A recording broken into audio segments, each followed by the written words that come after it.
So today, I'm here to talk to you guys about Black Clover chapter 253. We got a lot to unpack in this chapter. So pretty much it starts off where we left off at the end of the last chapter with Noelle pretty much speed blitzing Vonica, and she has a wound directly in her stomach. But it seems like once she starts using the devil magic, she gets to heal her wound. They're probably going to explain that later, or maybe they won't, but we can assume that because of the devil mana going up in percentage that she was able to heal the wound.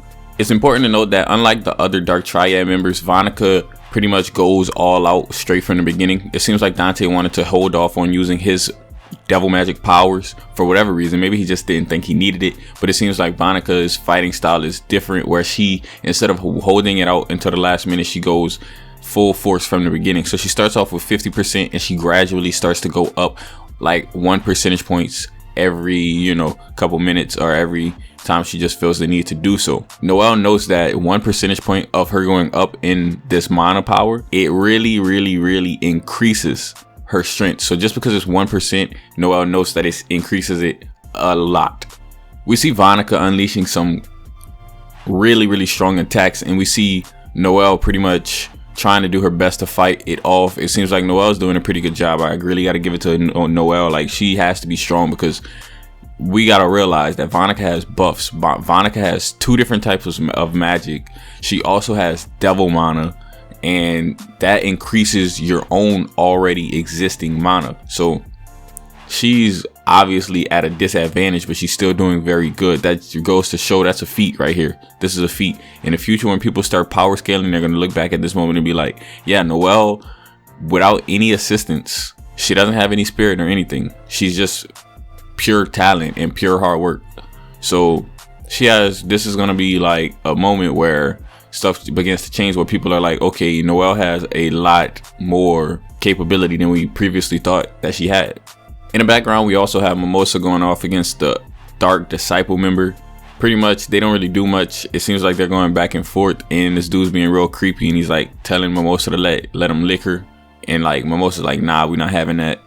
Pretty much then after that, it goes into a flashback with Little Petrica and Noelle and Mimosa, and I really enjoyed this flashback because it shows me that they're really close friends, and it shows me that they really care. There's a panel when Noelle and Mimosa hug Little Petrica, because Little Petrica admits, she's like, I'm unworthy to be the queen, and she's pretty much self-doubting herself, and then Noelle and Mimosa are there to pick her up and make her feel better. They give her a hug and they're like, no, you're a very good queen.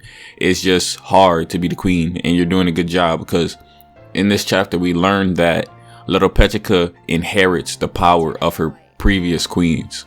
Alright, so she inherited the water spirit, she inherited the grimoire, and over time these people's magic compile, and they add on to her magic. So she has pretty much the abundance of mana from the previous Heart Queens.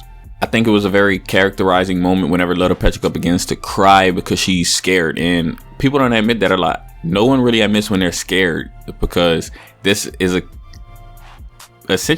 a world where people just fight to the death all the time, and no one ever addresses it. I'm glad that she addressed it in this chapter. She's like, I'm scared, like I do not want to die. I feel like it's not talked about enough, and it's a very real thing that she can possibly die, because this person, Vonica, has no regard for human life. She just cares about the strong people. So it shows us that Little Petrica is still vulnerable, and it makes us sympathize with her character. So I really enjoyed that. I think it's important to note that Netto is also there with Little Petrica, Mimosa, and Noelle. So Netto, Sekre, whatever you want to call her, she was also there. I feel like a lot of people forget that Netto be in the mix because she's in her bird form, but you got to remember that Netto, when she was introduced to the series, she was in her bird form. So I think it makes sense for her to majority of the time be in her bird form. I really like Netto. I ain't gonna lie, she's my favorite girl character in Black Clover. I think Tabata does a really good job of writing girl characters in general. Mimosa's a good character, Little Petrica's a good character, Noelle's a good character, and I think another thing I want to add is Gaja was eavesdropping, so he's seen this moment.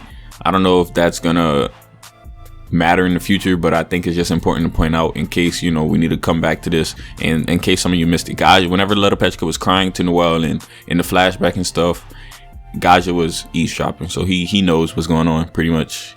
I mean, it's his job to protect the Heart Queen anyways. So pretty much after the flashback, it goes back to the battle, and this is a crazy battle, man. Like, this is a battle of power.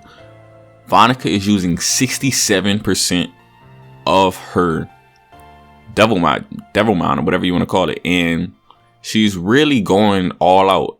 And by the end of the chapter, she's really going all out because she's going 70%, and she states that 70% is the highest amount that she can do. So she went all out, and it seems like so far she's using the most of her devil mana out of every dark triad member, dark disciple member ever. All right, unless it's stated that somewhere that someone used more, but I'm pretty sure this is the first time that it's stated that somebody was able to go this high. So right now, the cap on devil mana usage is 70%. No one has ever gone 100%. That would probably be crazy. If I had to make a prediction, that would have to be Dante. He would probably go 100%. And perhaps that at 100%, the devil takes over your body. But these are just predictions that I'm throwing into this chapter when I'm talking about this chapter. So it seems like Little Petrica, Noelle, and Mimosa came up with a plan. And also Netto. I almost forgot to mention Netto. We can't forget about Netto, guys. All right, so they came up with a plan beforehand. They were like, we're not going to beat her in like straight up combat. We're not going to be able to do it like that. So we got to come up with a plan and win strategically. I like that because not all battles can win with pure power. Some of them have to be won strategically, and that's exactly what they do. They pretty much come up with a plan, and by the end of the chapter, we see Netto come out of nowheres, and she seals her with her sealing magic eternal prison. So yeah, she's an arcane stage, and it said that arcane stages can defeat devils. Maybe this is what they were referencing right here, because this is an arcane magic, her sealing magic. No one else has this magic that we know of, and yeah, she uses this magic and it seals Vonica. And that's how the chapter pretty much ends. But however, I do think Vonica is going to break out of that. I just think it's a little too soon for her to be defeated. But if not, I think the victory was well deserved. I think they deserved this victory because the well thought out plan and them going up against this great force. But there's just some things that I question, like, since she's sealed, does her curses go away, or do you actually have to kill her? But anyways, I hope you guys enjoyed this video on the chapter. If you did, my name is NeoXO. Leave a like for me and subscribe, and I'm gonna catch y'all in the next video.